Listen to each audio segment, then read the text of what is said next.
パムおにぎりです。ちょっと分量がよく分からず適当ですけど握れてるんでしょうか。いただきます。味噌汁はわかめと大根と人参です。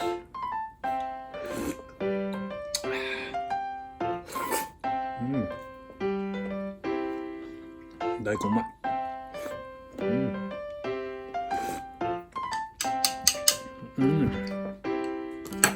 さてこんな感じです。いただきます。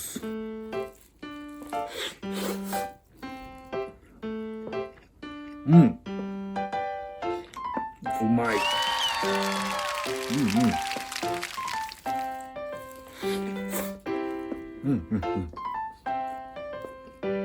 いい感じ。